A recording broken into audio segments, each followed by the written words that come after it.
So the subject for today is D&D dying? Yes. You think it is? Comparatively. Comparatively. Jeez. Would you like a dictionary? No, I was just trying to make sure I was enunciating correctly. D&D has had its ebbs and flows over time. I believe 1 and 2 had mixed success because of the Satanic Panic. It was a little bit slower to pick up. 3rd edition was a decently popular. 3.5 essentially was the most popular. When it got into 4th, absolute bomb. They tried to gamify everything, I think, a little bit too much. 5th edition, they tried to streamline it, make it more focused. The background of the character was actually a necessity in the character creation. They also tried to simplify. There was a lot of floating modifiers. Now they just have advantage, disadvantage. Just tried to really make it for all. And in 2014, when it came out, it slowly started to grow. Then we had Critical Role, really took off. 2020 put everyone into a huge kind of trying new things, but being contained. They wanted that social aspect to have a good time doing something like an activity. I think that's why we saw such an increase. But now lately it's kind of dipped down. There's not as much content that they were making. Then 5.5 or 2024 came out. They say that it's doing amazingly. And honestly, I'm a person that's not seeing it. This is my personal view. You're not going to find any sales numbers or anything like that because they lump their sales with Magic the Gathering. So They do? yeah, Wow. they probably do that on purpose, but that's how they've chosen to branch off that part of their business and track it. So MTG and D&D are lumped together in sales. Mm-hmm. I did hear people talking about how it's actually doing great and everything's wonderful. I mean, it could be doing great. We really don't know just because Magic is also doing Really good. much better profit-wise than it has in the years past.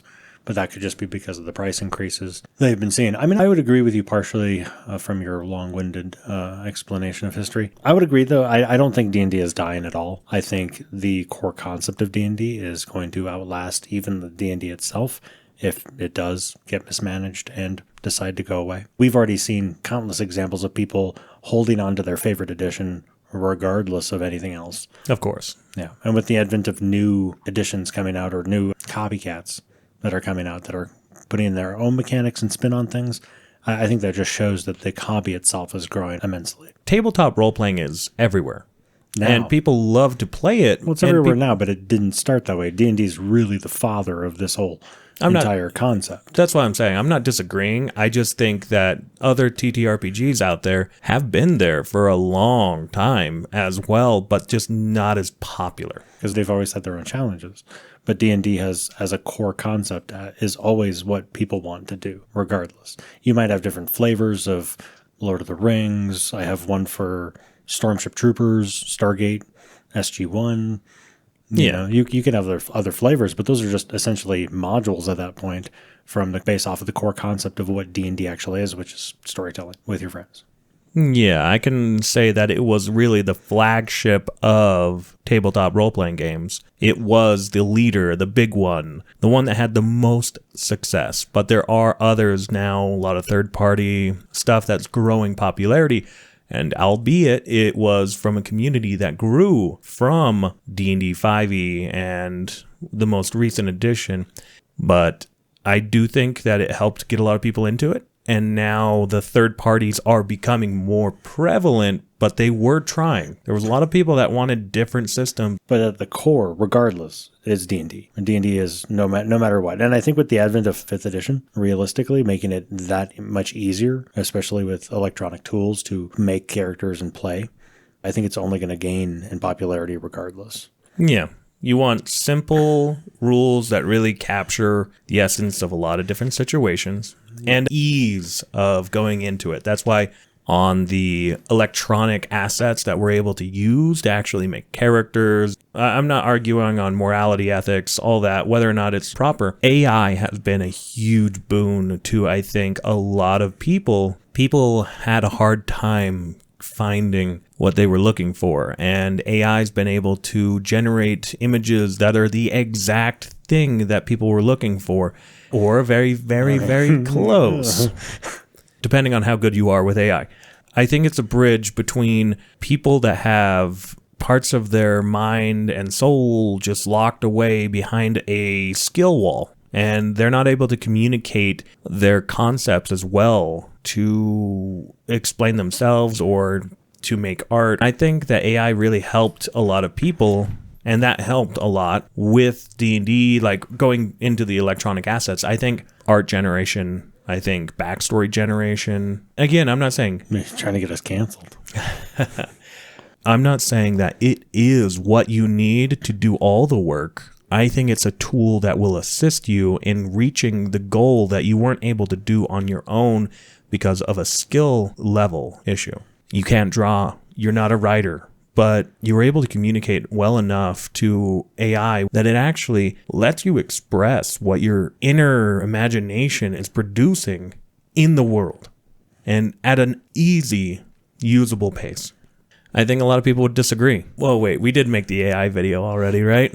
Yeah, I was on the side of AI. Okay, great. Then this is keeping with consistency. The benefit of AI, whether you want to agree with its legalities or moralities, usage or not, allows people who are not able to be creative in a physical sense the tools to express themselves. Maybe not the best writers or artists, but they are able to express their inner imaginations physically into the world. Well, the reason I bring up this as a topic is because frequently online you're seeing a lot of people say like, oh, D&D content is dying online. Nobody's paying attention to it anymore. I was asking myself, well, yeah, I don't click on this content all the time. And why don't I? And because I did that retrospective, I've come to the conclusion that I don't think D&D content is dying online. I think people's interest in certain content is dying online for certain creators. I could agree to that. I think a lot of the creators right now are pulling into and trying to keep up with the current day 2024 rules, but I don't think a lot of people are actually switching over to that. I think a lot of creators are seeing a slight maybe downturn here and there, but it mostly focuses around the current edition switch that happened. The 2024 rules, I don't know if there's as much of a following. I don't think that would be the case, though, because most of the content that I skip over isn't the new rules. It's usually things that people want to talk about that I already have my own opinions on that I don't care about. YouTube, it goes into cycles where you find a creator, you binge watch all their content, and then life happens and you just kind of fade away. And whether you go back to their channel or not again is going to be up to you. I feel like this is really meta for us, and it just fades away. Wow, they're right. I guess I'll just set their channel down just like that. Well, but I mean, it's okay. You can let go. I'm subscribed to so many channels. This is what I kind of did is I actually looked back through all my subscriptions because I was like, it's probably time to clean up. I'm actually I'm thinking about doing that myself. Yeah, get rid of a few that I don't care about. Like Paco hasn't uploaded in years, and it's like, okay, man, I miss your content, but if you're not going to post anymore, like I hope you're physically okay and you're still alive, but I'm just not going to keep subscribing to a channel that isn't producing any content. And that way you can have less that you have to scroll through channel wise when you're looking at all your channels to stuff like that. Yeah. Yeah. And certain channels I want to be subscribed to just because if I ever have the time to go back and do some of the creative things that people make and things like that, where I would love to do that. Rewatchability and things like that. Yeah. Yeah. Or, like some of the creators they're kind of boring after a while. There's one creator where once I found out how old they were, I'm like, you probably should be acting more of your age. And the funny thing is, one of their videos, they did like a test video on like a completely different topic, but still D&D related. I'm like, I actually would rather watch that content if you would make more of that. They're like, it didn't do very well, so I'm not going to do any more of it. It's like, oh my gosh. It's great. So what I want to watch you do, like never, but I think there's so many times you can only do the content of like, this is how you create a backstory or this is how you create a character. Like there's only so many ways to do that. So once you see the first 16 videos on how to create a character, you're going to be like, okay, I know how to create a character. So yeah. Yeah, there's only so much content that someone can do. That's why the content that you need to create needs to be continually alive. And when you kind of source yourself out to a certain aspect of D&D, it's like, hey, I do something really specific in D&D and I only target that, like backstories, like what you were talking about. It's like, oh, my whole channel is about backstories. But like you said, I've already watched 16 videos about how to make backstories. Kind of just seems repetitive. Yeah, we need to be a little bit more broad. I think people have to adapt, evolve, and overcome Bear Grylls. Yeah. Well, I would also agree with Professor Dungeon Master. I would agree with him in some level because I do find myself falling into this category as well, which is that looks interesting, I'll watch it later, and then I completely forget about it. I don't think D&D is really dying, or else you wouldn't see some of the creators still going hard at it. I think a lot of the creators that I've noticed talking about how their analytics are like dipping are usually stuck in the same type of content over and over again. Kind of a endless loop. Yeah. Yes, I agree. I think adaptability and just evolving slowly as time does. If you stay stagnant, you will get left behind. Some people are seeing that and some aren't. It just depends on what they're doing. Pointy Hat, for one. Bob World Builder, he did a whole video about it. The increase in certain people's channels, the decrease in others. It was kind of just showing it, and we were seeing a decrease in some channels depending on time of season, stuff like that. But it started to raise up actually on Pointy Hat. Animation, tension, things like that, I think is a really good one. Personally, I think that the people that are going to play are going to play, and they're going to probably use what they're familiar with, like 5th edition. I think D&D will last forever just because of human nature and our desire to do something besides our own lives and existence. I think storytelling is going to be around forever. That never will go away.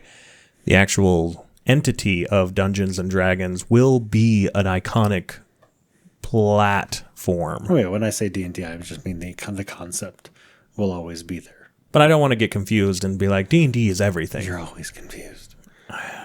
Anyway, That's my secret. Yeah. I'm always confused. Huh? Anyway. So you know it's good.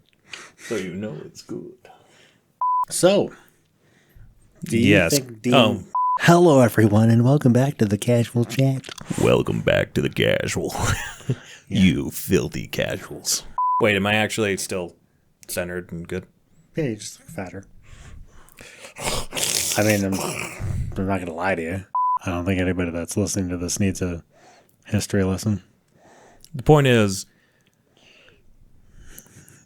so kind. Am I wrong? I was done right there, but you had to make a comment. Always got to make a comment. I think, look at, where's my feet?